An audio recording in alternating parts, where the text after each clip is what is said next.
आगे बढ़ेंगे और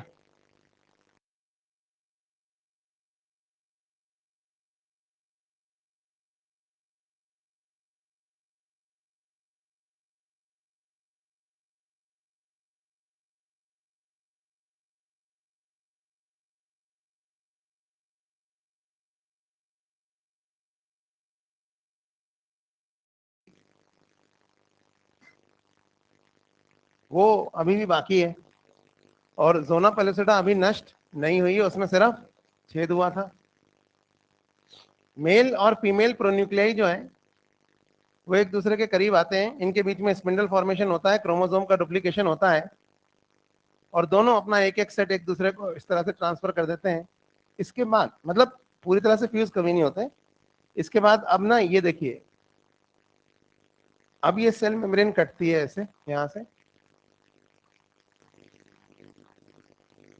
ये जोना पेलिसिडा है और अब सेल मेम्ब्रेन ऐसे कटती है और जोना पेलिसिडा अभी भी है। यहाँ पर दो डॉटर सेल्स एक दूसरे से सेपरेट हो जाते हैं। इन डॉटर सेल्स को हम कहते हैं ब्लास्टोमियर्स और दोनों ही जो डॉटर सेल हैं वो डिप्लॉइड होते हैं और अब ये स्टेज कहलाने लगती है एम्ब्रियो। तो 2 सेल स्टेज से ही हम इसको एम्ब्रियो कहने लगते हैं। अब ये 2 सेल से 4 हो जाए, 6 हो जाए, 50 हो जाए, लाख हो जाए, जब तक कि ये 2 महीने का नहीं हो जाता यानी 8 वीक्स का, तब तक ये एम्ब्रियो ही कहलाएगा। यानी यूनिसेलुलर कभी एम्ब्रियो नहीं होता और एक सेल से ज्यादा का कभी जाइगोट नहीं होता। तो 2 सेल स्टेज से ही हम इसको एम्ब्रियो कहने लगते हैं। कितने भी सेल हो जाए, अगले 2 महीने तक ये एम्ब्रियो कहलाएगा। 2 महीने बाद यानी 8 वीक्स की प्रेगनेंसी के बाद हम इसे फीटस कहेंगे। फिर जब तक ये डिलीवर नहीं होता तब तक ये फीटस ही कहलाएगा और जब ये डिलीवर हो जाएगा तो इसको नियोनेट कहेंगे। नियो मतलब न्यू, नेट मतलब बॉर्न, न्यू बॉर्न, नेट मतलब बर्थ, नेटैलिटी, नेट एनएटी मतलब बर्थ। ग्रीक और लैटिन अगर आप पढ़ोगे तो आपको सब इजी हो जाए। एनएटी मतलब ही birth. Pre natal post natal समझते हो, मतलब प्रेगनेंसी से पहले की केयर और प्रेगनेंसी के बाद की केयर। तो अब ये ना नियोनेट कहलाएगा बर्थ के टाइम। 1 महीने के बाद इसको हम क्या कहने लगेंगे, इन्फेंट। 1-2 महीने बाद फिर इन्फेंट के बाद थोड़ा और बड़ा हो जाए, 3-4 साल का चाइल्ड, फिर एडोलेसेंस, फिर एडल्ट, फिर बुढ़ा, फिर मर जाएगा, ऐसे ना। तो ये एक सीक्वेंस है। तो अभी 2 सेल स्टेज से हम इसको एम्ब्रियो कह रहे हैं। अब इसमें ना स्पेशल तरह के माइटोटिक सेल डिवीजन होंगे जिसके दौरान नया साइटोप्लाज्म सिंथेसाइज नहीं होगा और जो ओरिजिनल साइटोप्लाज्म है वही डॉटर सेल्स में बढ़ता चला जाएगा, जिसकी वजह से पीढ़ी दर पीढ़ी डॉटर सेल का साइज जो है वो छोटा होता चला जाएगा। नॉर्मल माइटोसिस नहीं है, क्योंकि नॉर्मल माइटोसिस में क्या होता है, जो डॉटर सेल होते हैं उनका साइज मदर सेल के इक्वल होता है और जब किसी टिश्यू में नॉर्मल माइटोसिस होती है तो उसके अंदर ना सिर्फ नंबर ऑफ सेल्स बढ़ते हैं उस टिश्यू में, बल्कि total size of the tissue भी इंक्रीज होता है। लेकिन यहाँ क्या हो रहा है, सिर्फ नंबर ऑफ सेल इंक्रीज हो रहे हैं, size of the tissue increase नहीं हो रहा है, क्योंकि ब्लास्टोमियर्स यानी डॉटर सेल पीढ़ी दर पीढ़ी कैसे होते चले जा रहे हैं, छोटे होते चले जा रहे हैं। इसलिए इस स्पेशल तरह की माइटोसिस को हम कहते हैं क्लोज्ड माइटोसिस या सेगमेंटेशन या सेल्यूलेशन या फ्रेगमेंटेशन या क्लीवेज, ये सब इसी के नाम है। ऐसा क्यों हो रहा है?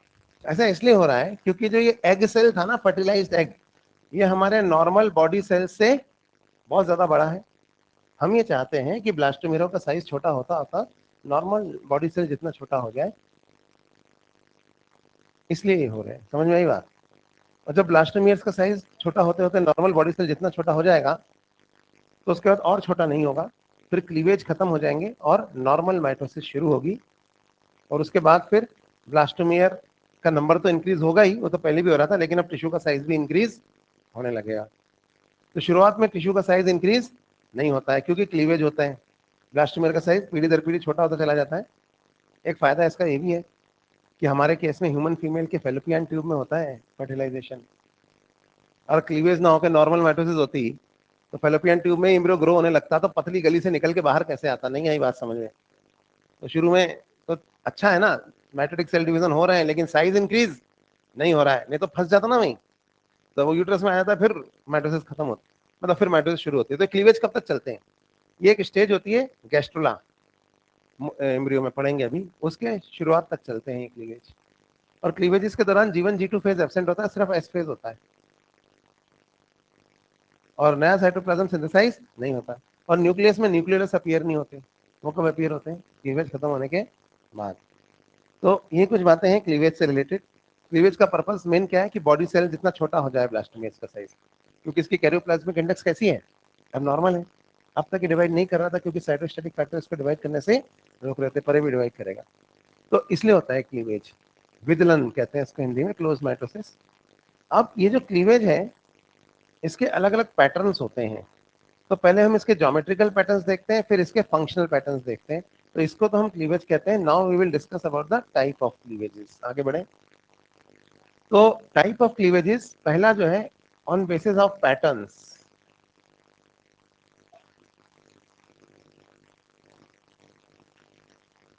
देखो, बाल्फोर नाम के साइंटिस्ट ने एक लॉ दिया था कि जो रेट ऑफ क्लीवेज होती है वो इनवर्सली प्रोपोर्शनल होती है अमाउंट ऑफ योक के। मतलब क्या होता है, अंडे के अंदर दो चीजें होती हैं, साइटोप्लाज्म और योक। साइटोप्लाज्म डिवाइड नहीं करना चाहता, योक डिवाइड करना चाहता है। तो किसकी चलेगी, जो ज्यादा होगा उसकी चलेगी। पहले मैं आपको पैटर्न ऑफ क्लीवेज बता देता हूं एक बार। ये देखो, मैं यहाँ पे 4 एग्जांपल लेता हूं।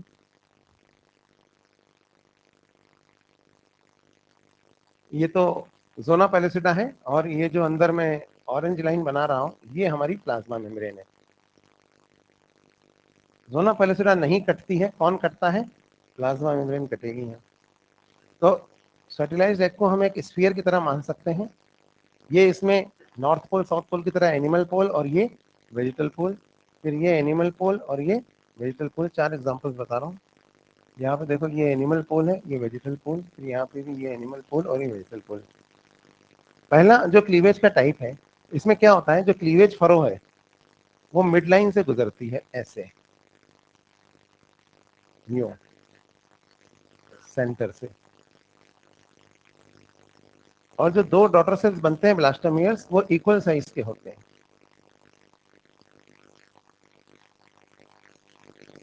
ऐसे क्लीवेज को हम कहते हैं मेरिडियनल क्लीवेज, क्योंकि इसके अंदर क्या हो रहा है कि क्लीवेज फरो मिड लाइन से गुजर रही है, और दो डॉटर सेल्स जो है वो दोनों इक्वल इन साइज है। दूसरा एग्जांपल देखिए कि क्लीवेज फरो एक्सिस के पैरेलल तो है, लेकिन सेंटर से नहीं गुजर रही है, यानी इधर से। अभी ऐसे में क्या होगा, है तो एनिमल पूल से वेजिटल पूल ही, पर सेंटर से नहीं है। तो ऐसे में जो दो ब्लास्टोमियर बनेंगे उसमें एक बड़ा होगा और एक छोटा होगा।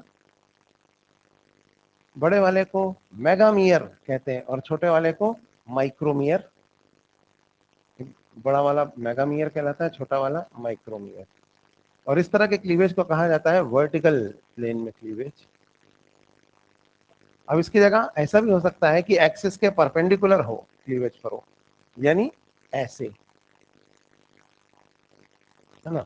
और अगर ऐसे होगी ना क्लीवेज फरो, तो दो डॉटर सेल्स इक्वल तो बनेंगे, लेकिन एक होगा एनिमल हेमिस्फीयर में और एक होगा वेजिटल हेमिस्फीयर में।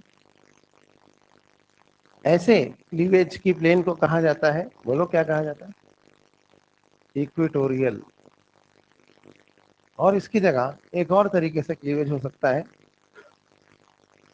Parallel to the equator but not through the equator. तो ऐसे में क्या होगा, इसे कहते हैं ट्रांसवर्स। तो एक हेमिस्फीयर में मेगामियर होगा और दूसरे में माइक्रोमियर। तो इस तरह से ये अलग अलग तरह के पैटर्न्स हैं क्लीवेज के। तो ये तो हो गए पैटर्न्स ऑफ क्लीवेज। मतलब ब्लास्टोमियर्स इक्वल साइज के भी बन सकते हैं और अनइक्वल साइज के भी बन सकते हैं, और उनकी पोजीशन अलग अलग हो सकती है ना। अब हम वापस से क्लीवेज पढ़ेंगे, और मैं बता रहा था कि पैटर्न ऑफ क्लीवेज में क्या होता है, rate of cleavage is inversely proportional to the amount of yolk. ये तो मैंने ज्योमेट्रिकल पैटर्न बताया, मैं वापस अपनी बात पे आता हूँ। बाल्फोर लॉ है ये। तो एक अंडे के अंदर दो चीजें होती है, जैसा मैंने आपसे कहा, योक और साइटोप्लाज्म। योक डिवाइड नहीं करना चाहता क्योंकि वो डेड साइटोप्लाज्म से बना है, और साइटोप्लाज्म डिवाइड करना चाहता है।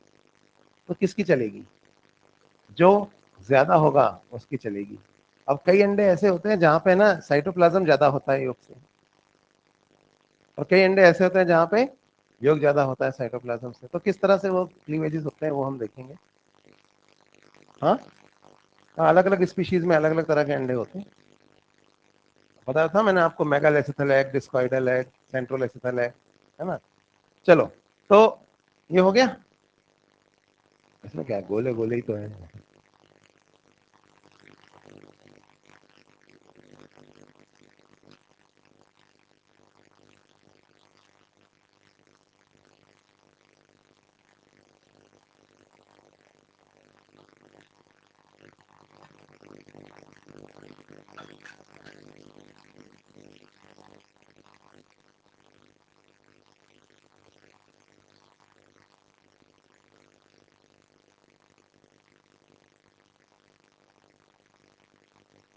चलो हो गया। अब देखो, कई अंडे ऐसे हैं जहां पर योग जो होता है ना, उसके कंपैरिजन में साइटोप्लाज्म ज्यादा होता है।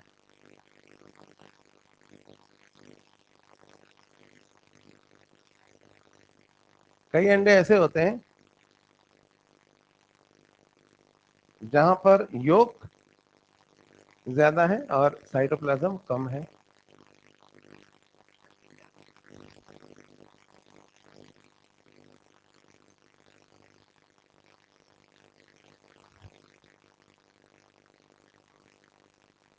तो साइटोप्लाज्म ज्यादा है, योग कम है।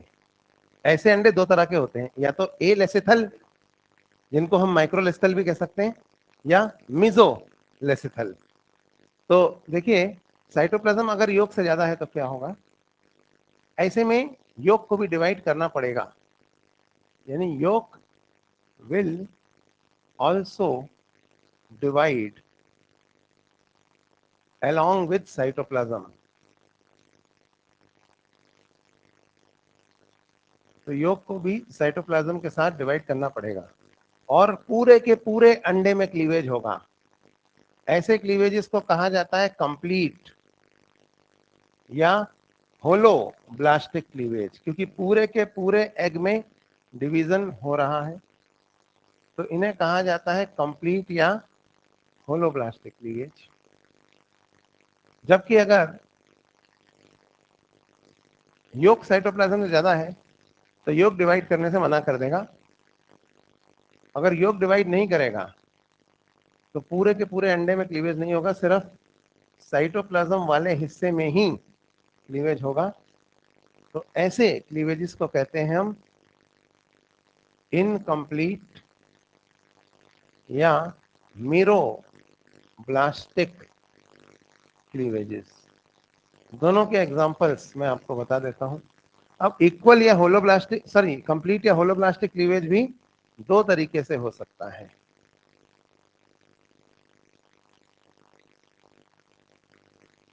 या तो वो हो सकता है इक्वल होलोब्लास्टिक, या वो हो सकता है अनइक्वल होलोब्लास्टिक। अब दोनों में क्या फर्क है? पहले बात करते हैं इक्वल होलोब्लास्टिक। इसका एग्जांपल होता है जैसे माइक्रोलेसिथल एग्स। अब बताओ, माइक्रोलेसिथल एग्स किसके होते हैं? जैसे कि मैमल्स। कौन से मैमल्स? Viviparous mammals. तो इनके एग्स में क्या होता है?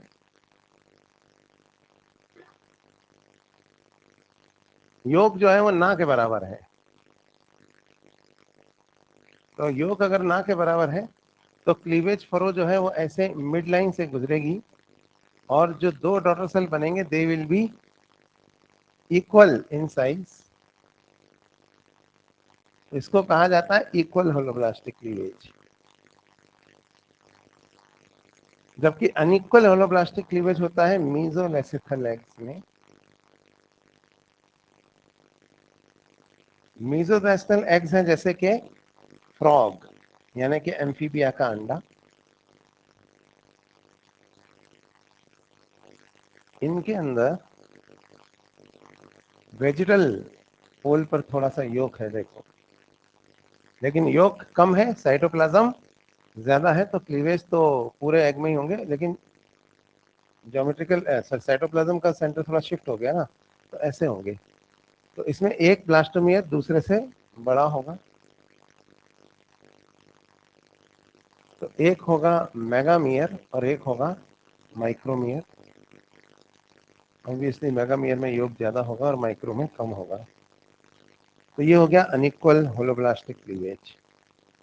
लेकिन इस पूरे रूल का एक्सेप्शन है ह्यूमंस।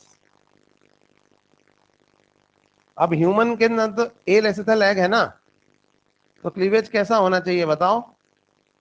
इक्वल होलोब्लास्टिक होना चाहिए,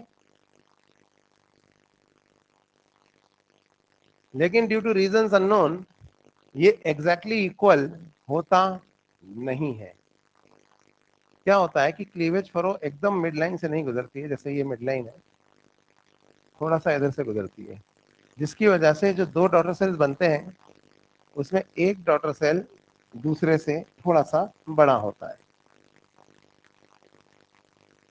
ये अंतर इतना बड़ा नहीं है कि एक को मेगामियर और दूसरे को माइक्रोमियर कह दिया जाए, पर फिर भी थोड़ा सा अंतर है। तो अगर क्वेश्चन आता है ह्यूमन के अंदर क्लीवेज कैसा होता है, तो स्लाइटली अनइक्वल होलोब्लास्टिक। समझ में आ रही है बात? क्योंकि ये एग्जैक्टली इक्वल नहीं है। ह्यूमन एम्ब्रियोलॉजी में बहुत एक्सेप्शन। तो ये तो बात होगी भाई यहाँ पे होलोब्लास्टिक या कंप्लीट क्लीवेजेस की। अब बात करते हैं दूसरी तरफ इनकम्प्लीट क्लीवेजेस या मीरोब्लास्टिक क्लीवेजेस की। यहाँ पर योग डिवाइड नहीं करता, यानी योग साइटोप्लाज्म से ज्यादा है।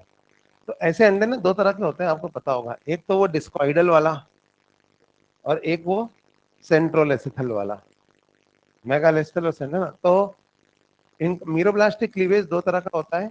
एक होता है डिस्कॉइडल मीरोब्लास्टिक और दूसरा होता है सुपरफिशियल मीरोब्लास्टिक।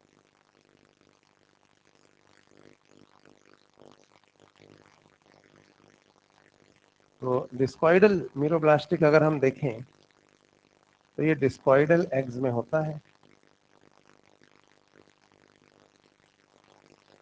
अब डिस्कॉइडल एग किसके हैं बताओ? डिस्कॉइडल एग है रेप्टाइल, एवीज और प्रोटोथीरिया। याद आए? इनके जो एग्स हैं ये डिस्कॉइडल है। इनके अंदर क्या होता है,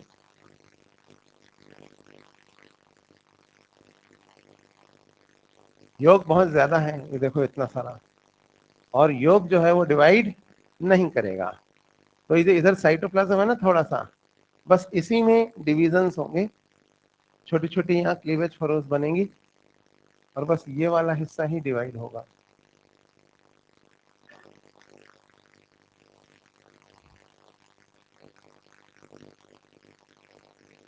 और छोटे छोटे ब्लास्टोमियर्स यहाँ पे ऐसे बन गए। इस तरह के क्लीवेज को हम कहते हैं डिस्कॉइडल मीरोब्लास्टिक, जो रेप्टाइल, एवीज और प्रोटोथीरिया में होता है। जबकि सुपरफिशियल मीरोब्लास्टिक होता है सेंट्रोलेसिथल अंडों में। सेंट्रोलेसिथल एग किसका था याद है क्या? इंसेक्ट्स का। इसमें क्या होता है कि ये देखो आप, साइटो दो तरह का साइटोप्लाज्म है, पेरिफेरल साइटोप्लाज्म और सेंट्रल साइटोप्लाज्म। दोनों के बीच में यहाँ योक भरा हुआ है,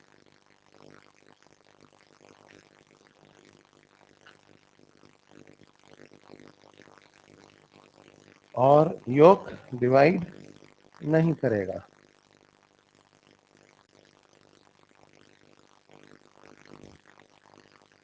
मतलब इतना सारा तो योग ही है यार।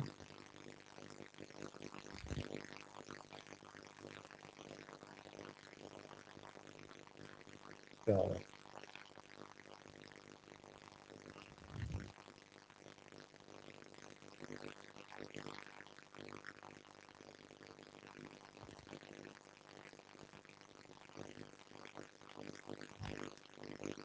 तो सेंट्रल साइटोप्लाज्म में न्यूक्लियस है जिसमें माइटोटिक सेल डिविजन्स होंगे और यहां से ये कटेगा, यहां से पेरिफेरल साइटोप्लाज्म,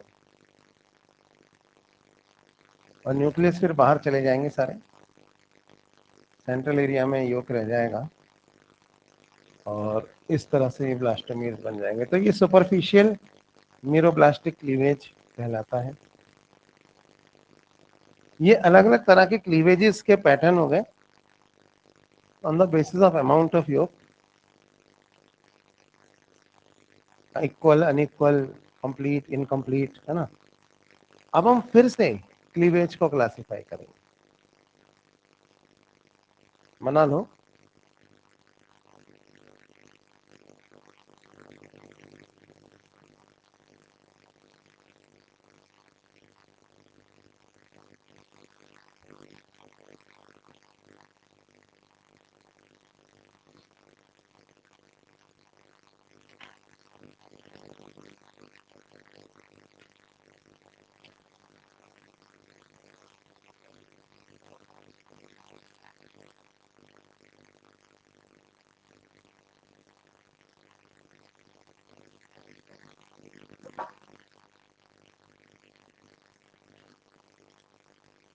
योग के बीच में भी साइटोप्लाज्म होता है थोड़ा, उसमें होता है, बाद में आ जाता है योग के थ्रू, माइटोटिक सेल डिवीजन के बाद बाहर आ जाता है।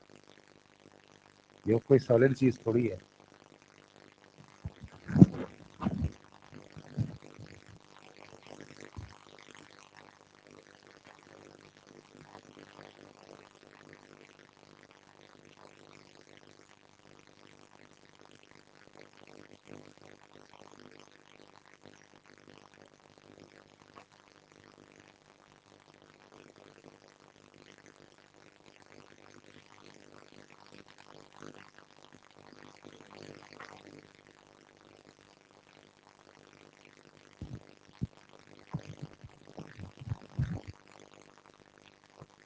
तो ये तो हमने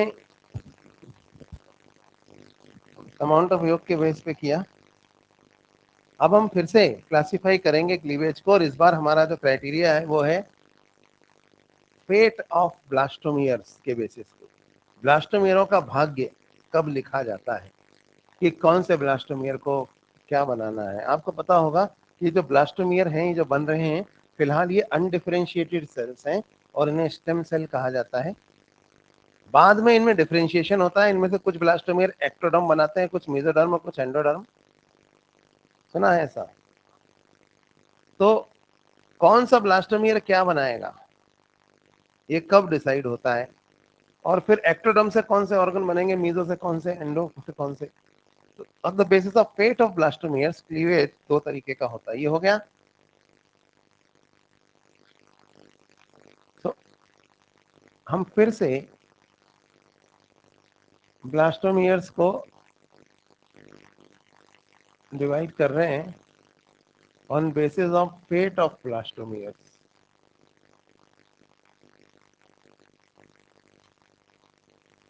इस बेसिस पे दो तरह का क्लीवेज होता है, एक जो हमें लोअर एनिमल्स में मिलता है जिसको हम मोज़ेक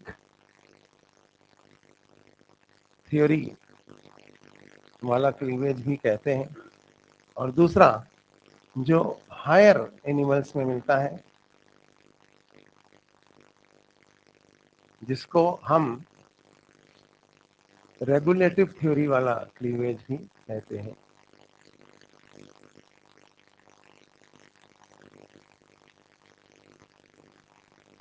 लोअर एनिमल्स में जो क्लीवेज मिलता है ये है, इसका नाम है डिटर्मिनेट क्लीवेज, और हायर एनिमल्स में जो मिलता है उसे हम कहते हैं इनडिटर्मिनेट क्लीवेज। तो दोनों में फर्क क्या है, मतलब सी अर्किन और ये मान लो ह्यूमन या गाय भैंस, मैमल्स। डिटर्मिनेट क्लीवेज के अंदर fate of blastomeres is pre decided.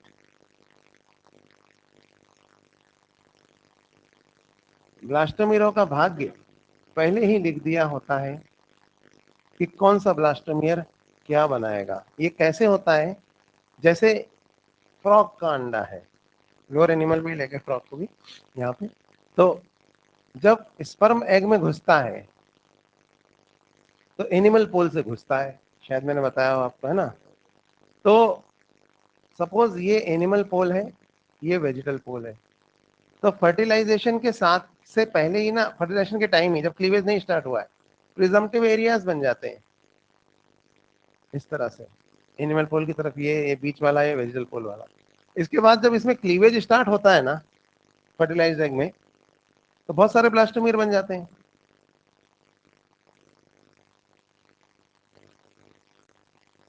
तो पहले ही डिसाइड हो गया होता है कि किधर क्या बनना है। ये प्रिजम्पटिव एरिया इधर जो है ना, इधर वाले ब्लास्टोमियर को सिर ही बनाना पड़ेगा। तो सिर एनिमल पोल पे बनता है और पैर जो है वो वेजिटल पोल पे। तो इधर वाले ब्लास्टोमियर को सिर ही बनाना पड़ेगा, बीच वाले ब्लास्टोमियर को धड़ ही बनाना पड़ेगा, नीचे वाले ब्लास्टोमियर को पैर ही बनाना पड़ेगा। यानी ब्लास्टोमियर का भाग्य पहले ही लिख दिया गया है कि कौन से ब्लास्टोमियर को क्या बनाना है। नीट में तो नहीं, AIPMT में आता था, मैं बता देता हूँ क्योंकि कोई बताएगा नहीं कैसे लिख दिया है। असल में क्या होता है, इसके लिए स्पीमेन नाम के साइंटिस्ट को नोबेल प्राइज मिला था। उसने कहा था कि नॉर्मल ब्लास्टोमियर सेल के साथ एक और तरह के सेल्स बनते हैं जिन्हें ऑर्गेनाइजर सेल कहा जाता है, और वो इवोकेटर नाम के केमिकल्स रिलीज करते हैं। और वो इवोकेटर्स एक्चुअली जेनेटिक एक्सप्रेशन के रिस्पॉन्स में रिलीज होता है, और वो डिसाइड करते हैं कि मतलब है ना, सिर किधर बनना है, धड़ किधर बनना है। या वो सिर बनाने वाले ब्लास्टोमियर को इधर भेजते हैं, धड़ बनाने वालों को बीच में, और पैर बनाने वालों को इधर। तो ये अब तो है नहीं, एनसीईआरटी में तो ये नहीं आएगा, मैं रीजन बता रहा हूँ, है ना। एनीवेज हम वापस आते हैं कि इधर वाले सिर ही बनाएंगे, इधर वाले धड़ी बनाएंगे, इधर वाले पैर ही बनाएंगे। यहाँ तक कि अगर हम, ये चीज इतनी ज्यादा प्री डिसाइडेड है कि अगर आप सिर बनाने वाले ब्लास्टोमियर को निकाल देना तो एम्ब्रियो बिना सिर का बनेगा। पैर बनाने वाले ब्लास्टोमियर को निकाल दें तो एम्ब्रियो जो है वो बिना पैरों का बनेगा। यानी ब्लास्टोमियर का भाग्य पहले ही लिख दिया गया है कि कौन से ब्लास्टोमियर को क्या बनाना है, और अगर आपने वो ब्लास्टोमियर निकाल दिए तो फिर वो पार्ट नहीं बनेगा। समझ में आई बात? बिना सिर का मतलब मरा हुआ एम्ब्रियो बनेगा। अच्छा, मरा हुआ मतलब जो क्लिनिकली डेड होगा बर्थ के टाइम भी। तो fate of the blastomere is pre decided. इसको हम बोलते हैं डिटर्मिनेट क्लीवेज, क्योंकि ब्लास्टोमियर जो है वो डिटरमाइंड है कि हमें यही बनाना है। मतलब इनके अंदर कोई प्लूरीपोटेंसी नहीं है।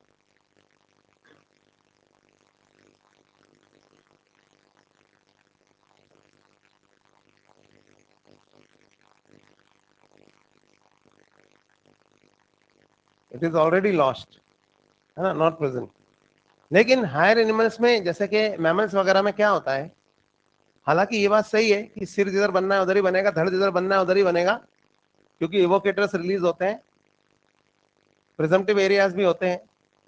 और जब क्लीवेज स्टार्ट होता है तो सिर इधर ही बनता है एनिमल पोल की तरफ, धड़ बीच में ही बनता है, और नीचे वाले जो वेजिटल पोल की तरफ वाले ब्लास्टोमियर है वो पैर ही बनाते हैं। ये बात बिल्कुल सही है, ऐसे ही बनता है। लेकिन अगर मैं पैर बनाने वाले ब्लास्टोमियर निकाल दूं ना, तो बचे हुए ब्लास्टोमियर डिवाइड करके इन पैर बनाने वाले ब्लास्टोमियर को दोबारा बना देंगे और इम्ब्रियो नॉर्मल बनेगा। तो अगर मैं थोड़ा बहुत ब्लास्टोमियर निकाल भी दूं तो इम्ब्रियो, बचे हुए ब्लास्टोमियर, जो ब्लास्टोमियर लॉस्ट हैं उनको रिजनरेट कर लेते हैं, और इम्ब्रियो जो है वो नॉर्मल बनता है। सिर बनाने वाले ब्लास्टोमियर निकाल दिए तो बाकी ब्लास्टोमियर इनको दोबारा बना देंगे, पैर बनाने वाले निकाल दिए तो भी दोबारा बना देंगे। यानी प्लूरीपोटेंसी प्रेजेंट है। अभी कोई भी कुछ भी बना सकता है। ऐसे अनडिफरेंशिएटेड सेल्स को हम क्या कहते हैं? Stem cells. कोई भी कुछ भी बना सकता है। यहां तक कि अगर मैं इस एम्ब्रियो के दो टुकड़े भी कर दूं बीच में से ऐसे, तो दोनों अधूरे अधूरे टुकड़े जो एम्ब्रियो के हैं वो अपने दूसरे हाफ को रीजनरेट कर लेंगे, और हमारे पास एक की जगह दो एम्ब्रियो हो जाएंगे। ये बात समझ में आ रही है आपको? So fate of blastomere is not pre decided. ये बाद में डिसाइड होता है। कब? जब तीन जर्म लेयर बनते हैं, डिफरेंशिएशन होता है, एक्टोडर्म, मेसोडर्म और एंडोडर्म। उससे पहले प्लूरिपोटेंसी रहती है। तो ये है इनडिटर्मिनेट क्लीवेज। ये हायर एनिमल्स में होता है, जैसे कि मैमल्स में। इसके बेस पे हम एम्ब्रियो क्लोनिंग और ट्विंस के बारे में अब पढ़ेंगे। तो मैं आपको एक चीज और पढ़ाता हूँ यहाँ, फर्टिलाइजेशन से रिलेटेड है, और ये ट्विंस आपने सुना होगा, मोनोजाइगोटिक, डाइजाइगोटिक, है ना, तो हम ट्विंस के बारे में पढ़ेंगे। डिटर्मिनेट और इनडिटर्मिनेट क्लीवेज, समझ में आई बात?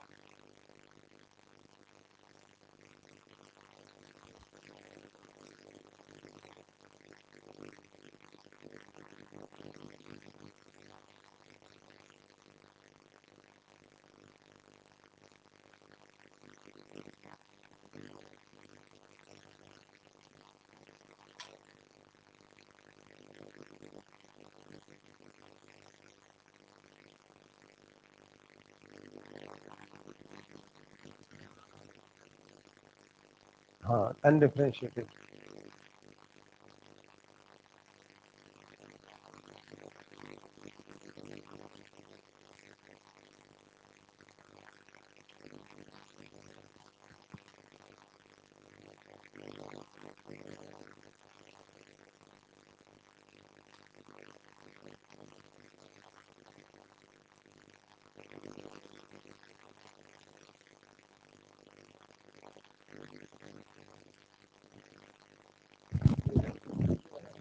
बहुआयामी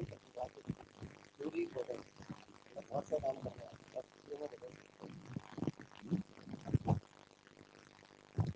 प्लूरी मतलब मल्टीपल पोटेंसी, मतलब सक्षमता।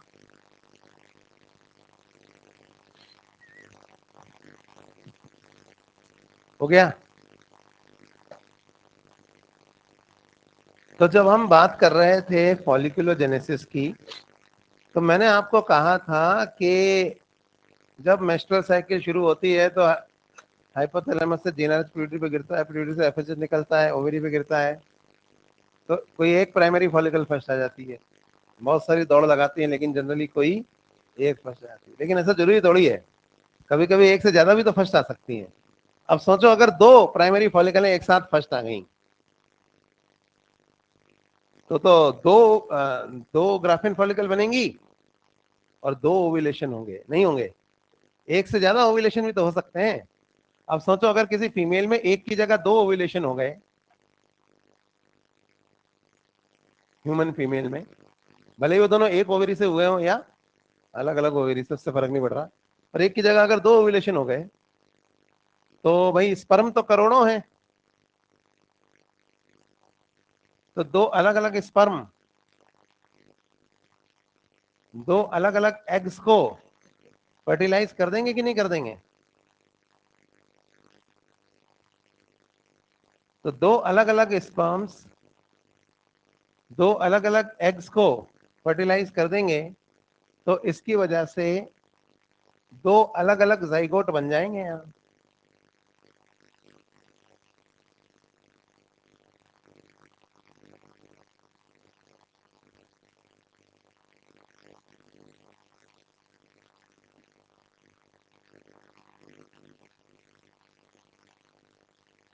फिर इन दोनों जाइगोट्स में जब क्लीवेज होगा, तो इससे दो अलग अलग एम्ब्रियो बन जाएंगे।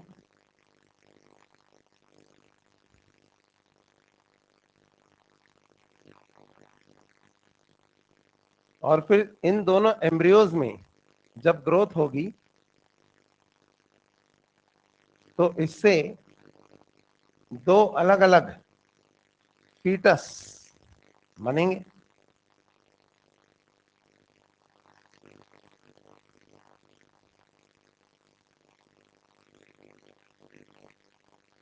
तो ये जो दो फीटस होंगे जो यहाँ बन रहे हैं,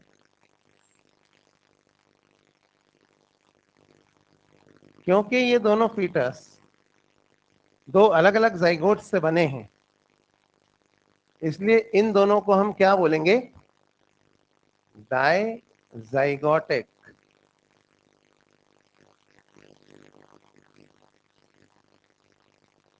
या फ्रेटर्नल ट्विंस। तो ये कहलाते हैं डाइजाइगोटिक या फ्रेटर्नल ट्विंस। और ये जो डाइजाइगोटिक या फ्रेटर्नल ट्विंस होंगे,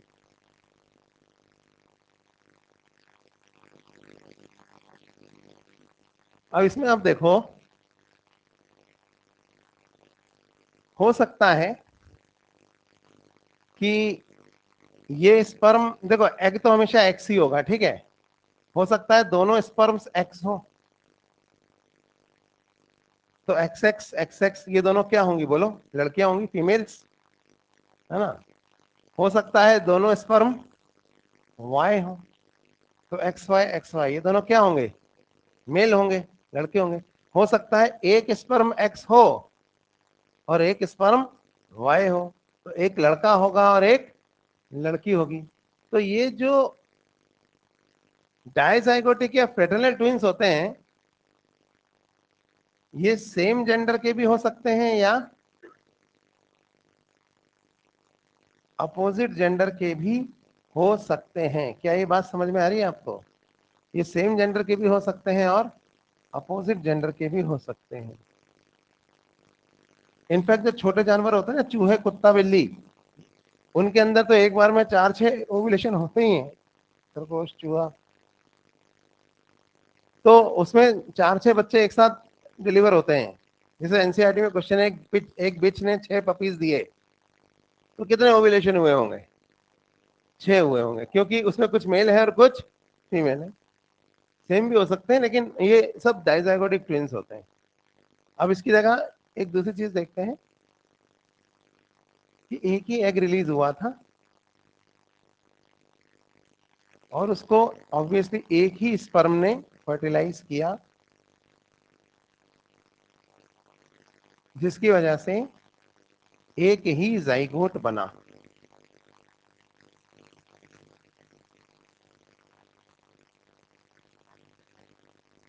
एक ही जाइगोट बना। अच्छा, जाइगोट जो होता है ना, इसकी कैरियोप्लाज्मिक इंडेक्स बड़ी अबनॉर्मल है। अभी ये डिवाइड करना शुरू कर रहा है ना, तो ये जैसे जैसे इसके साइटोस्टेटिक फैक्टर डिजेनरेट होते हैं, ये एकदम से टूटता है, टुकड़ों टुकड़ों में, फ्रेगमेंटेशन, जैसे कांच टूटता है ना टुकड़े टुकड़ों में, वैसे उसके बहुत सारे ब्लास्टोमियर हो जाते हैं। तो कभी कभी ये इतनी तेजी से टूटता है कि प्लाज्मा मेम्ब्रेन तो कटती ही है, साथ में ऊपर की जो प्राइमरी एग मेम्ब्रेन थी, जोना पेलोसिडा, वो भी टूट जाती है। बात समझ में आ रही नहीं आ रही? तो कभी कभी क्या होता है, ये जाइगोट में जब क्लीवेज स्टार्ट होते हैं, ऐसे देखो, फर्स्ट क्लीवेज जैसे स्टार्ट हो रहा है यूं, तो प्राइमरी एग मेम्ब्रेन भी टूटने लगती है यहाँ। और ये जो जाइगोट है,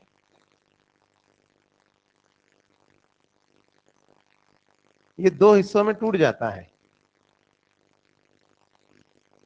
लेकिन आपको तो पता है कि हायर एनिमल्स हैं ये, तो हायर एनिमल्स में क्या होता है, इनडिटर्मिनेट क्लीवेज होता है।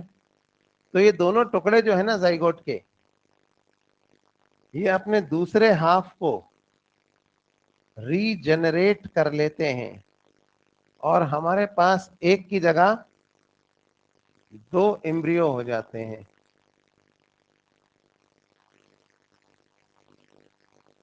और बाद में ये 2 एम्ब्रियो से 2 फीटस,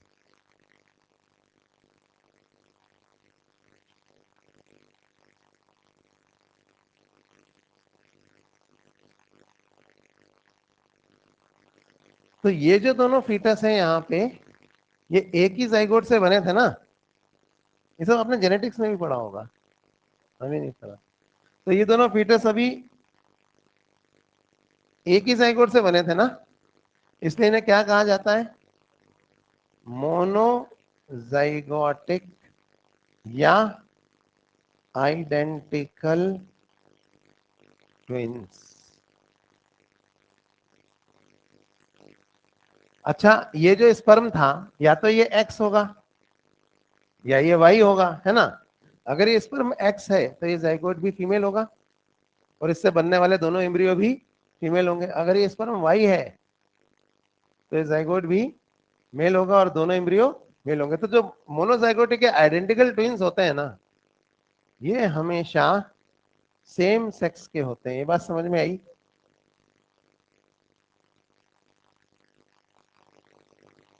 तो ये सेम जेंडर के होते हैं।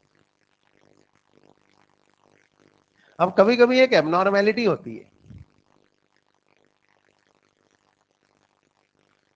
क्या एबनॉर्मेलिटी होती है देखिए,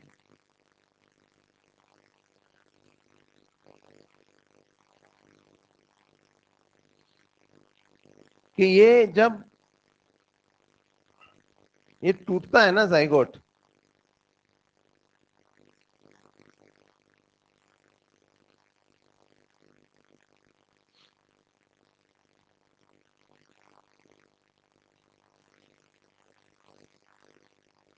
तो ब्लास्टोमियर्स एक दूसरे से सेपरेट तो होते हैं,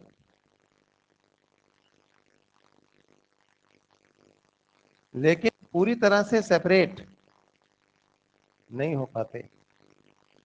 कुछ ब्लास्टोमियर्स कॉमन रह जाते हैं। भाई ये दो में टूटा, जो हिस्से सेपरेट हो गए वो तो डुप्लीकेट हो गए, लेकिन जो सेपरेट नहीं हुए वो डुप्लीकेट भी नहीं होंगे।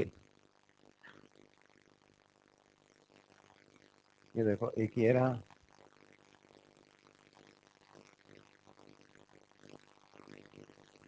तो ऐसे में क्या होगा कि जब इन दो जाइगोट से दो एम्ब्रियोज बनेंगे, तो जो हिस्सा डुप्लीकेट हो गया है, जो मतलब जो हिस्से सेपरेट हो गए वो तो डुप्लीकेट हो जाएंगे, लेकिन जो हिस्से कॉमन था, जो ब्लास्टोमियर्स कॉमन थे दोनों एम्ब्रियोज में, वो जब फीटस बनेगा तो वो एरिया भी, या वो ऑर्गन या वो एरिया दोनों फीटस में कॉमन होगा। बात समझ ली? क्योंकि ये ब्लास्टोमियर सेपरेट हुए ही नहीं, तो डुप्लीकेट नहीं हुए, तो ये वाकई जुड़वा होंगे। समझ में आ रही है बात? जुड़े हुए होंगे ये। इन्हें कहा जाता है कॉन्जॉइंट ट्विंस या सियामीज ट्विंस। क्यों सियामीज क्यों कहते हैं? या दूसरे मास्टर खत्म होते ना वहां से पूछना शुरू करते, क्यों सियामीज क्यों कहते हैं? थाईलैंड के सियामिन प्रोविंस में पहली बार ऐसे बच्चे खोजे गए थे या मिले थे, तो इसलिए इनको बोलते हैं हम सियामीज ट्विंस। और आप समझ ही गए कि सियामीज ट्विन भी हमेशा एक ही जेंडर के होंगे, नहीं होंगे, क्योंकि मोनोजाइगोटिक ट्विन की ही तो एबनॉर्मेलिटी है ये। जनरली ये जो कॉमन वाला ब्लास्टोमियर है ना, ये लेस इंपॉर्टेंट चीजें बनाते हैं, जैसे कि स्किन, तो इनको हम काट के अलग कर देते हैं, बाद में स्किन सर्जरी प्लास्टिक सर्जरी कर देते हैं।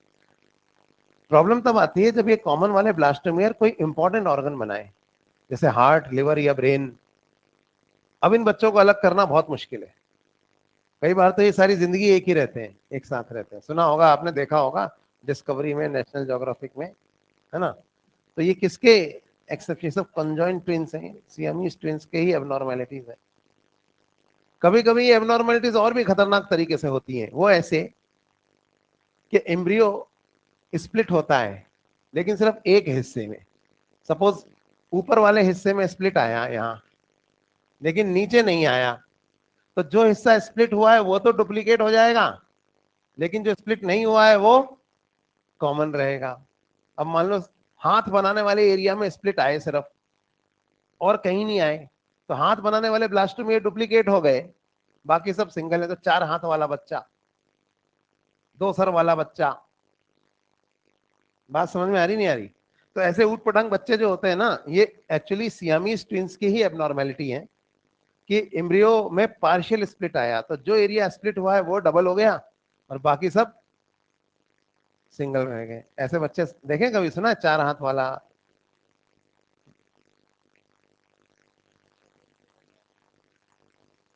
तो हजारों साल पहले एक बुरे स्पर्म से एक बुरा एग फर्टिलाइज हुआ था, और उसके बाद जब वो एम्ब्रियो ग्रो होने लगा ना, तो उसमें स्प्लिट आने लगे। लेकिन अजीब सी बात थी, ऊपर वाले हिस्से में एम्ब्रियो के स्प्लिट आते चले गए, लेकिन नीचे वाले हिस्से में नहीं आए। तो सिर बनाने वाला हिस्सा डुप्लीकेट होता गया, 10-10 स्प्लिट, लेकिन नीचे एक भी स्प्लिट नहीं था। क्या पैदा हुआ? Scientific explanation of A myth. इसके कई हजार साल बाद की बात है, ये तो त्रेता युग था, वो अब द्वापर युग की बात बता रहा हूँ मैं। तो नहीं नहीं, अब बताऊंगा द्वापर की। तो इसमें क्या हुआ कि एक और ऐसे ही केस था। एक अंधा राजा था तो वो अंधा, लेकिन उसने कहा मैं कुछ ऐसा कर जाऊंगा जो आंख वाले भी नहीं कर पाए। उसकी पत्नी भी आंखों पट्टी बांध के रहती थी, धृतराष्ट्र और गांधारी। उसने कहा मैं इतने बच्चे पैदा करूंगा जितने दुनिया में किसी ने नहीं किए होंगे। मैं 100 बच्चे पैदा करूंगा, सचिन की तरह महाशतक लगाऊंगा। तो अब 100 बच्चे। तो पहली बार जब गांधारी प्रेग्नेंट हुई तो 9 महीने बाद एक लड़का पैदा हुआ, तो उसने इसका नाम रखा दुर्योधन। और उसने कहा यार ये 9 महीने, 1 साल लग गया एक बच्चा पैदा होने में, इस स्ट्राइक रेट से सेंचुरी छोड़ो, हाफ सेंचुरी क्या 25 रन भी बनना मुश्किल है यार। स्ट्राइक रेट बढ़ानी पड़ेगी, कैसे बढ़ाए, लिमिटेड ओवर मैच। लेकिन धतराज सिंसियर था, क्लास अटेंड करता था वो पूरी, है ना, ऐसे कोई मिस नहीं करता। तो उसने पढ़ रखा था कि ह्यूमन के अंदर एम्ब्रियो जो है वो इनडिटर्मिनेट होता है, क्लीवेज। तो नेक्स्ट टाइम, सेकेंड टाइम जब गांधारी प्रेग्नेंट हुई, तो इस बार फिर से एक मेल एम्ब्रियो था। और उसने क्या किया पता है, उस एम्ब्रियो को बाहर निकाल लिया और उसके 99 टुकड़े कर दिए, और कहते हैं मटकों में डाल दिए, मटकों में नहीं, सरोगेट मदर्स में इम्प्लांट कर दिए होंगे। और हर 99 टुकड़े थे वो, और 99 के 99 तो हर टुकड़ा रिजनरेट हो गया इनटू ए कंप्लीट एम्ब्रियो। तो फिर 9 महीने बाद दुशासन एंड पार्टी 99 कौरव एक ही जेंडर के एक साथ पैदा हुए, 2 ओवर में सेंचुरी लगती, है ना। ऐसे ही हुए होंगे, और तो कोई तरीका है नहीं, क्लास अटेंड करना जरूरी है। और धृतराष्ट्र था, सिंसियर था, इसलिए इसको सब पता था। ऐसे थोड़ी इमोशन से थोड़ी हो जाएंगे, है ना। तो पढ़ाई तो करनी पड़ेगी। तो अब इसमें भी डाउट है लोगों को, क्या डाउट है, 2 ओवर में ऐसे ही सेंचुरी लगी हो क्या? हाँ हाँ, कोई डाउट तो नहीं किसी को? अरे कोई कहेगा सर अगर 2 ओवर में सेंचुरी लगी, हमने भी सर महाभारत पढ़ी है, वो कौरवों की एक बहन भी थी। अब आप कह रहे हो 2 ही ओवर में सेंचुरी लगी है, और ये तो सारे मोनोजाइगोटिक ट्विन थे, दुर्योधन बड़ा और दुशासन एंड पार्टी छोटी, तो वो फीमेल कैसे आ गई? फीमेल तो पैदा ही नहीं हो सकती। मैं तीसरा ओवर नहीं खेला गया, 2 ही ओवर का मैच। अरे वो जो फीमेल थी ना, उनकी सिस्टर, वो गांधारी से नहीं थी, वो किसी दासी वासी के साथ कोई अलग चक्कर था, है ना। सेंचुरी 2 ही ओवर में लगी थी, वो ये वाला केस था। हाँ, स्ट्राइक रेट बढ़ाने के चक्कर में गलत पिच पे बैटिंग करने पहुंच गया। तो अंधा था ना बेचारा, अभी क्या। चलो, अंधा उसका गांधारी यहाँ कटी से गांधारी यहाँ मूछू हटी हटी गांधारी तो गांधारी। एनीवेज, तो हम आगे बढ़ते हैं। अरे ये सब साइंटिफिक मिथ्स हैं, साइंटिफिक एक्सप्लेनेशन ऑफ मिथ्स। चलो आगे बढ़े, हमने ट्विंस के बारे में पढ़ लिया है, और अब हम ह्यूमन एम्ब्रियोलॉजी पे फोकस करेंगे, क्योंकि अब मोर और less questions human embryology based ही आते हैं। ये तो मैंने एनिमल डाइवर्सिटी के हिसाब से, या अब कहीं पे नहीं दिखा, एनसीईआरटी में कहीं नहीं दिया जुड़वा बच्चे कैसे होते हैं, कहीं दिया है? अब जाके एनटीए की अभ्यास ऐप पे जो क्वेश्चंस हैं, जो उन लोगों ने बनाए हैं जो नीट का पेपर बनाते हैं, उन्होंने सारे क्वेश्चन दे रखे हैं।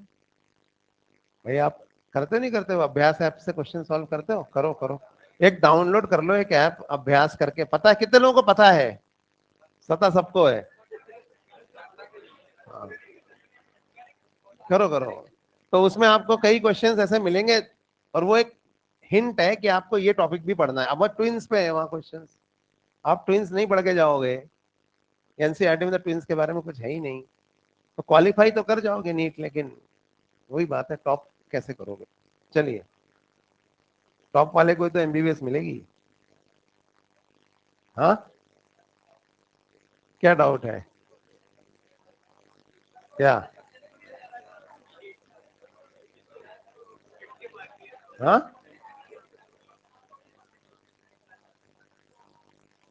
एक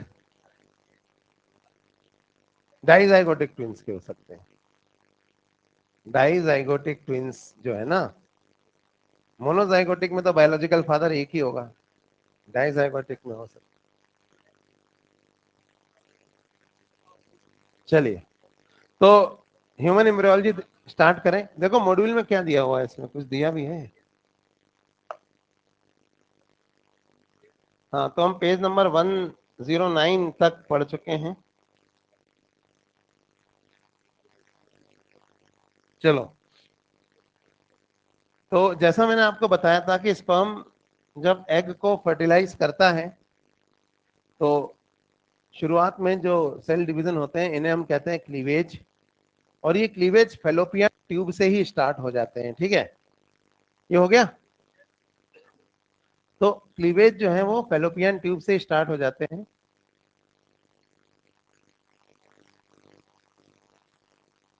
वैसे एक बात बताओ, एक क्वेश्चन और है एनसीईआरटी में कि एक फीमेल, एक लेडी ने, यानी ह्यूमन फीमेल ने जुड़वा बच्चों को जन्म दिया एक नर्सिंग होम में। आप कैसे बताएंगे कि इस लेडी में कितने ओव्यूलेशन हुए थे? एनसीईआरटी का क्वेश्चन पढ़ा नहीं पढ़ा?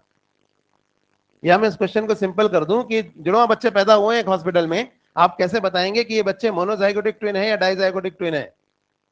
सवाल कितने लोगों के समझ में आया? सवाल समझ में आ गया नहीं आ गया? अब बताओ कैसे बताओगे? देखो भाई, अगर वो अपोजिट जेंडर के हैं, यानी एक लड़का है और एक लड़की है, तो इसका मतलब दो ओव्यूलेशन हुए थे, और ये दोनों ही डाइजाइगोटिक ट्विन्स हैं। लेकिन अगर ये सेम जेंडर के हैं तो, हाँ, तो दोनों कंडीशन हो सकती है। यहीं तक पढ़ाते हैं दूसरे मास्टर, यहाँ खत्म हो जाते हैं। मैं तो कहता हूँ इसके आगे बोलो, अब बताओ कैसे करोगे? अरे ये तो सभी कह देते हैं कि दोनों ही कंडीशन हो सकती है, अब तो मोनोजाइगोटिक भी हटा है, इसको मैंने नहीं पढ़ाया। अरे यार, क्या मैंने आपसे बहुत हाई लेवल पे पूछ लिया सवाल? मैं तो सिर्फ इतनी सी बात कह रहा हूँ। तो मुझे भी पता है कि अगर दोनों सेम जेंडर के हैं तो ये भी हो सकता है और ये भी हो सकता है। अब कैसे बताओगे? जहां दूसरे खत्म होते हैं वहां से अपन शुरू होंगे, बोलो अब कैसे बताओगे? बताओ।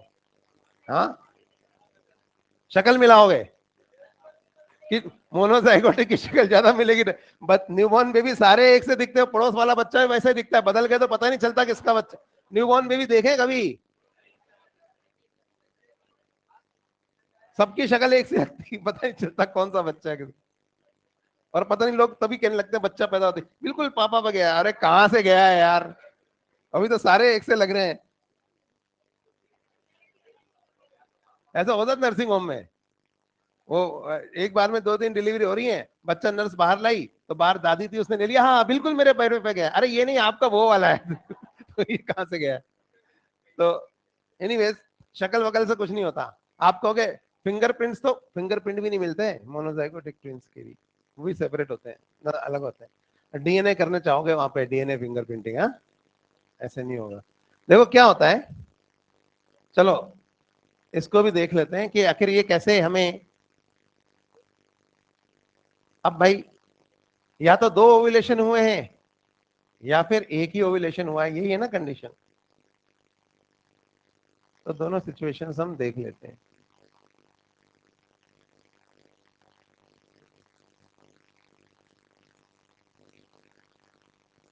जैसे ना, सपोज दो ओव्यूलेशन हुए। अब दोनों ओव्यूलेशन हो सकता है एक ही ओवेरी से हुए हो या वो अलग अलग ओवेरी से हुए हो, है ना? ऐसा करते हैं, इजी रहेगा, अलग अलग ओवेरी से कर देते हैं। तो एक एग तो इधर और एक एग इधर रिलीज हुआ है, तो दो अलग अलग स्पर्म ने दो अलग अलग एग को फर्टिलाइज कर दिया और क्लीवेज स्टार्ट हो गए, है ना? अब क्लीवेज जब स्टार्ट हो जाते हैं तो ब्लास्टोमेर से एक दूसरे से, लेकिन अभी भी जोना पेलुसिडा है इनके ऊपर, देखो 7वें दिन इंप्लांटेशन हो जाएगा। दोनों एक दूसरे से इंडिपेंडेंट है या नहीं, बोलो? तो कोई कहीं चिपकेगा, कोई कहीं चिपकेगा। एक यहाँ चिपक गया मान लो, एक यहाँ चिपक गया मान लो, एक यहाँ प्लेसेंटा बना रहा है, एक यहाँ प्लेसेंटा बना रहा है ना? अब जब डिलीवरी होगी ना, तो लास्ट स्टेप क्या होता है डिलीवरी का, बताओ? हाँ, एक्सपल्शन ऑफ प्लेसेंटा। गिन लो कितनी प्लेसेंटा बाहर आ रही है। नहीं आ रही बात समझ में? लेकिन प्रॉब्लम तब आएगी जब ये मोनोजाइगोटिक ट्विंस थे। अब मोनोजाइगोटिक ट्विंस में क्या होता है कि शुरू में एक ही एम्ब्रियो होता है कि नहीं होता? और दोनों ट्विंस अभी एक दूसरे से पूरी तरह से सेपरेट नहीं हुए। सपोज एक ही स्पर्म ने एक एग को फर्टिलाइज किया था इधर, और उसकी वजह से एक एम्ब्रियो बनना शुरू हुआ। अब एम्ब्रियो स्प्लिट हो रहा है और अंदर डुप्लीकेट भी हो रहे हैं, लेकिन ये 7वें दिन चिपकेगा, ठीक है। पर पूरी तरह से एक दूसरे से सेपरेट होकर स्प्लिट होने में इनको 7 से 8 दिन भी लग जाते हैं, मतलब ये बाहर वाले लेयर। तो ये दोनों एक साथ में चलेंगे और कहीं एक ही जगह जाके चिपकेंगे और सेपरेट हो जाएंगे। नहीं, यही बात समझ में? तो जब एक ही जगह जाके चिपकेंगे तो इस बात की अच्छी खासी प्रोबेबिलिटी है कि they will share a large common placenta. नहीं यारी बात समझ में? तो लास्ट स्टेप क्या होता है लेबर का? एक्सपेल्शन ऑफ प्लेसेंटा। एक लार्ज कॉमन प्लेसेंटा निकल रही है, तो प्रोबेबिलिटी क्या है? ये मोनोजाइगोटिक है। नहीं यही बात समझ में? और एक से ज्यादा निकल रही है तो डाइजाइगोटिक। तो ये तो हो गया इसके बारे में। अब हम वापस आते हैं और ह्यूमन एम्ब्रियोलॉजी पढ़ते हैं। फर्टिलाइजेशन एम्पुला में होता है और यहीं से क्लीवेज स्टार्ट हो जाता है। पर शुरुआत में जोना पेलिसिडा नष्ट नहीं होती और क्लीवेज होता रहता है। ब्लास्टोमेरा का साइज छोटा होता रहता है। तो ये देखिए, जो फर्स्ट क्लीवेज होता है ह्यूमन के अंदर,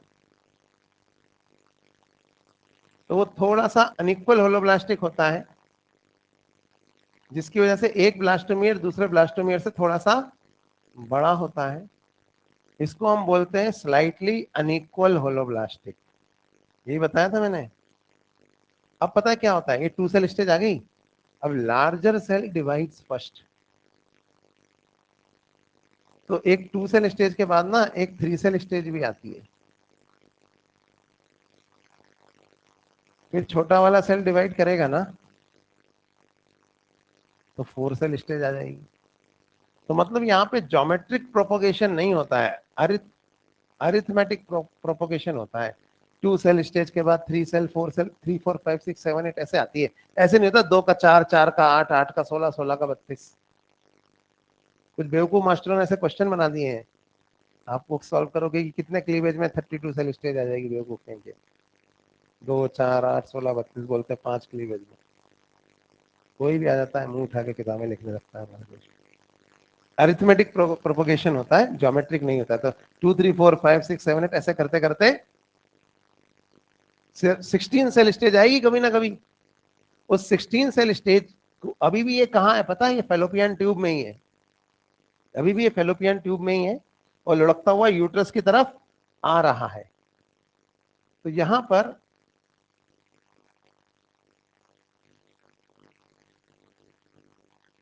ये देखिए, ये 16 सेल स्टेज आ गई।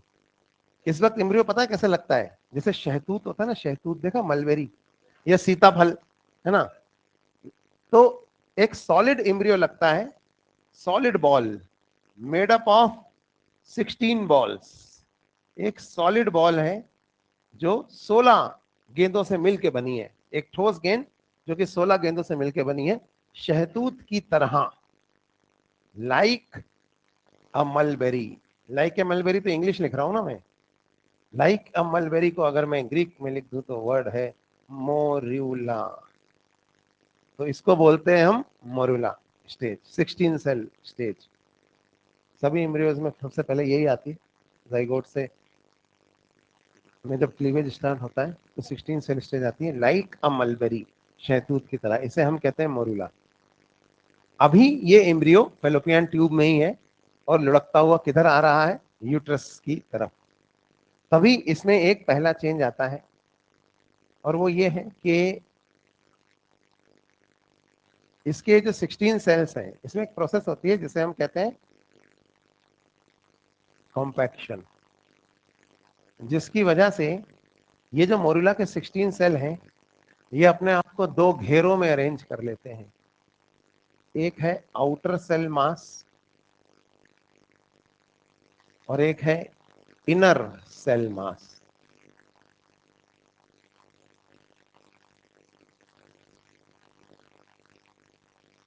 तो ये मोरुला के 16 सेल्स मैं डिफरेंशिएट करने के लिए शेड करे दे रहा हूं। अपने आप को दो घेरों में अरेंज कर लेते हैं। ये है आउटर सेल मास और ये अंदर वाला है inner cell mass.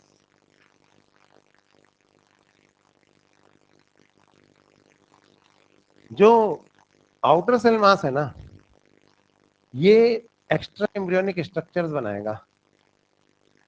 Extra embryonic structures मतलब वो स्ट्रक्चर्स जो एम्ब्रियो को सपोर्ट देते हैं प्रेगनेंसी के दौरान। जैसे कुछ मेम्ब्रेन्स होती हैं, सुना है नाम आपने, एमनियन, कोरियन वगैरह, प्लेसेंटा होती है, अम्बिलिकल कॉर्ड होती है। तो ये सारी चीजें एक्स्ट्रा एम्ब्रियोनिक स्ट्रक्चर्स किससे बनते हैं? आउटर सेल मास से। जबकि इनर सेल मास बनाता है एम्ब्रियो प्रॉपर। एम्ब्रियो प्रॉपर मतलब 3 जर्म लेयर, एक्टोडर्म, मेसोडर्म और एंडोडर्म।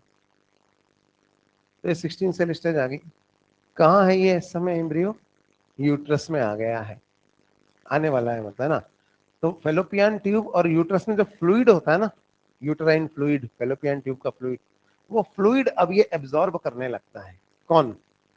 Morula stage. और अब हम मोरुला से आगे बढ़ गए, 16 सेल से ज्यादा हो गए सेल, 32, 50, 100, 200, 300। और जो आउटर सेल मास के सेल्स हैं वो अब फ्लैट होने लगते हैं, और फ्लैट होके वो एक, देखिए आउटर सेल मास के जो सेल्स हैं वो फ्लैट होके एक लेयर बनाने लगते हैं जिसे कहा जाता है ट्रोफोब्लास्ट। गौर करने की बात यह है कि जोना पेलुसिडा अभी भी है। ये देखो,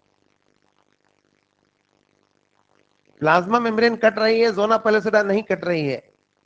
तो जोना पेलुसिडा का एक फंक्शन तो ये भी है, जब शुरू में जो ये क्लीवेज हो रहे हैं तो ये सारे ब्लास्टोमीरों को एक साथ रखे हुए है। सोचो कोरोना रेडिटा की तरह अगर जोना पेलुसिडा भी फर्टिलाइजेशन के समय ही नष्ट हो गई होती तो ये तो बिखर जाते हैं इधर उधर, नहीं बिखर जाते? इनको अभी कोई ऐसी चीज थोड़ी बनी जो इनको साथ में रख ले, बिखर गए इधर उधर। सिर बनाने वाले इधर पड़े, पैर बनाने वाले उधर पड़े, हाथ बनाने वाले पीछे है, बन रहा है। 9 महीने बाद डिलीवरी हो रही। मुबारक को हाथ हुआ है, थोड़ी देर में पैर भी हो गया, कान आ गए हैं, है ना? ऐसा नहीं होता, पूरी बॉडी एक साथ आती। ये देखो, ये जोना पेलुसिडा का काम बता रहा हूं।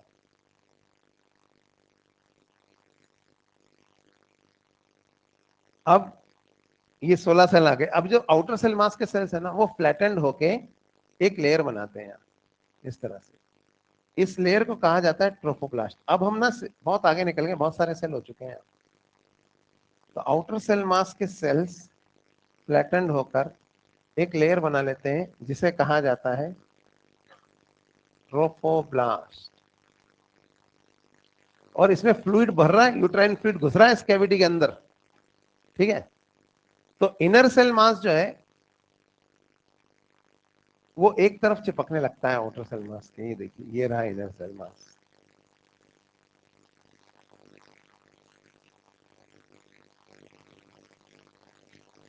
और किस तरफ चिपकता है? जाके एनिमल पोल की तरफ। और ये कौन सा पोल है? वेजिटल पोल। इसको हम एम्ब्रियोनिक पोल और इसको हम एब एम्ब्रियोनिक पोल भी कहते हैं। इधर यूट्राइन फ्लूइड घुस रहा था इसके अंदर, ये फ्लूइड यूट्रस से यहाँ घुसने लगता है और यहाँ पे कैविटी अपीयर होने लगती है। उस कैविटी में ये फ्लूइड भर जाता है। देखो आप, सॉलिड एम्ब्रियो अब हॉलो एम्ब्रियो में बदल रहा है।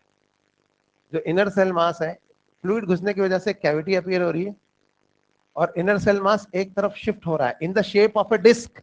ये सर्कल नहीं है, स्फीयर है। स्फीयर में एक तरफ डिस्क के शेप में इनर सेल मास चिपक रहा है और यहाँ पे यूटेराइन फ्लूइड इस कैविटी के अंदर इंटर होने लगता है और यहाँ भरने लगता है यहाँ। तो सॉलिड एम्ब्रियो अब किस में बदल गया है? हॉलो एम्ब्रियो में। हॉलो बॉल, इसको अगर हम ट्रांसलेट करें हॉलो बॉल तो वर्ड आएगा ब्लास्टुला। तो सॉलिड एम्ब्रियो अब किस में बदल गया है? हॉलो बॉल में, हॉलो एम्ब्रियो यानी कि ब्लास्टुला में। पर हम लोग के ब्लास्टुला में तो फ्लूइड भरा हुआ है। जो कैविटी है ना, इसको हम ब्लास्टोसील कहते हैं। ब्लास्टुला की कैविटी, सील मतलब सीलोम, कैविटी, है ना? पर इसमें तो फ्लूइड भरा हुआ है, यूट्राइन फ्लूइड। सिस्ट क्या होता है? CYST, cyst. झिल्ली, फफोले होते हैं ना, जिससे झिल्ली जिसमें फ्लूइड भरा हो। फफोले में क्या होता है, स्किन की झिल्ली में पानी भर जाता है अंदर, तो ये फ्लूइड फिल्ड मेम्ब्रेन जैसा नहीं लग रहा। तो मैमल्स की ब्लास्टुला में फ्लूइड भरा होता है अंदर, इसलिए मैमल की ब्लास्टुला को क्या कहा जाता है, ब्लास्टोसिस्ट।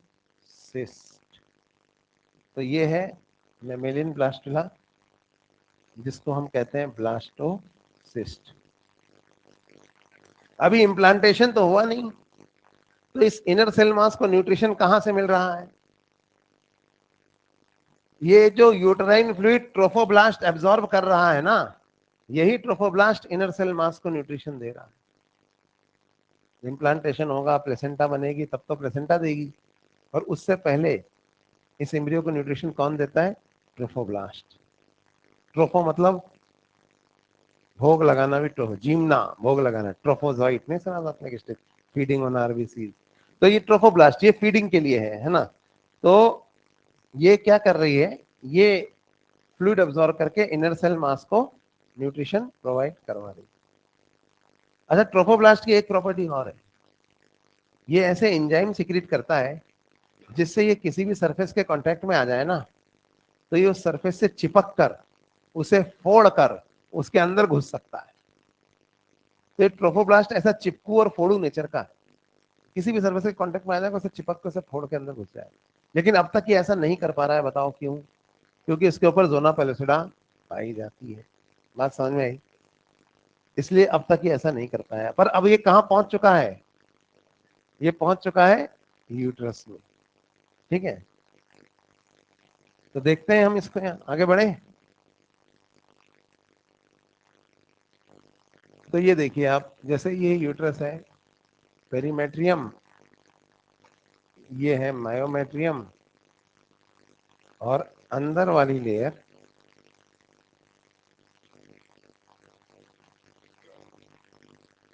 ये लेयर, ये है एंडोमेट्रियम। तो ट्रोफोब्लास्ट यहां पहुंच चुका है, आउटर मोस्ट लेयर। अच्छा, एंडोमेट्रियम तो बहुत थिक हो गई है ना, मोटी हो गई है ये देखो, और एडिशनल लेयर बन गई है एंडोमेट्रियम की, जिसको हम क्या कहते हैं, डेसिडुआ। याद है, ये देखो, ये सब डेसिडुआ है, इसी में चिपकेगा।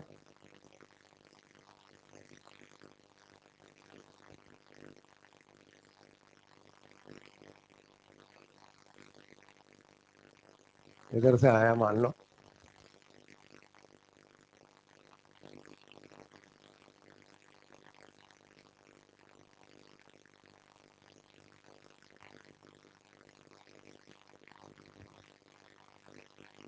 ट्रोफोब्लास्ट यहीं बनना शुरू हो गया था, कहाँ, फैलोपियन ट्यूब में। लेकिन अभी जोना पेलोसिटा है इसके चारों तरफ, अभी यहाँ पहुंच चुका है, और 7वें दिन के आसपास, अब यहाँ देखिए आप, ये ट्रोफोब्लास्ट है, ये इसमें इनर सेल मास है यहाँ, ये आउटर लेयर है जिसको हमने क्या बोला था, जोना पेलोसिटा। 7वें दिन ये जोना पेलोसिटा नष्ट हो जाती है, तो आउटर मोस्ट लेयर कौन बन जाता है, ट्रोफोब्लास्ट, और अब ये चिपक जाता है कहाँ, यूट्रस में, यूट्रस की एंडोमेट्रियम में। इसको हम क्या बोलते हैं, इम्प्लांटेशन। तो इम्प्लांटेशन कौन से दिन होता है बोलो, हाँ, ऑकर्स ऑन 7th डे।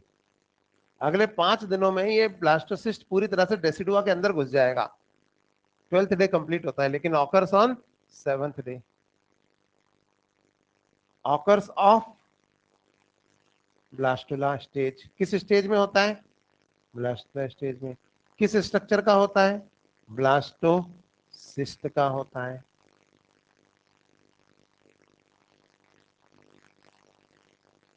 ठीक है, कहाँ होता है, फंडस पे होता है। मतलब ये भी फंडस है, ये भी फंडस है, और ये भी फंडस है, कहीं भी हो सकता है ना। किसका होता है, ब्लास्टोसिस्ट का होता है, कौन से दिन होता है, 7वें दिन होता है। किस स्ट्रक्चर का होता है, ब्लास्टोसिस्ट का होता है, और कौन से पोल से होता है, एनिमल पोल से, यानी इस तरफ से। क्यों भाई इस तरफ से? और ये देखो, इस तरफ से क्यों होता है बताओ चलो, एम्ब्रियो के दिमाग थोड़ी आ गया कि अपन इधर इनर सेल मास इस तरफ है तो अपन इधर से चिपकेंगे तो न्यूट्रिशन मिलता रहेगा। Centre of mass, yes, gravity. मतलब वो फीमेल ऐसे खड़ी होगी तभी होगा इम्प्लांटेशन, लेटी हुई तो, और उस वक्त बाई चांस वो शीर्षासन कर रही होती तो, जब इम्प्लांटेशन हो जाए तो ऐसे थोड़ी है। हर चीज में न्यूटन आ जाता है, ग्रेविटी आ जाती है। अरे भैया, सीधी सी बात है, चारों तरफ जोना पेलुसिडा थी ना, इस तरफ की जोना पेलुसिडा पहले नष्ट होती होगी, किस तरफ की? एनिमल पोल की तरफ की। तो इधर का ट्रोफोब्लास्ट पहले एक्सपोज होता है तो इधर से पहले चिपक जाता है। अब जब बाकी सब तरफ की नष्ट होगी तो उधर से छूट के इधर से थोड़ा ना चिपकेगा, जहां से पहले चिपक गया चिपक गया। नहीं आ रही बात समझ में? इसलिए इम्प्लांटेशन कौन से पोल से होता है? एनिमल पोल से। अब आप क्या पूछोगे, इधर की क्यों पहले नष्ट होती है?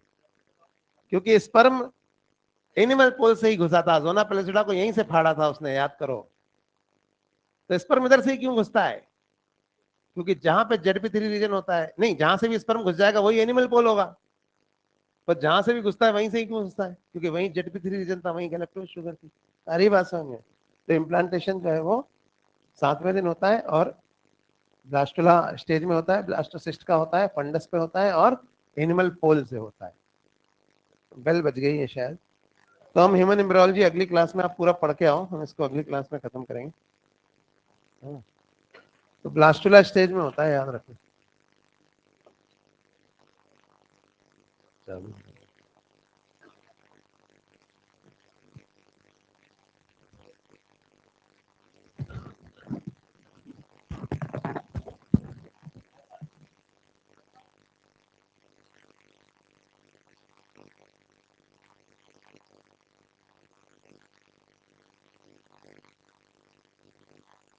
हेलो।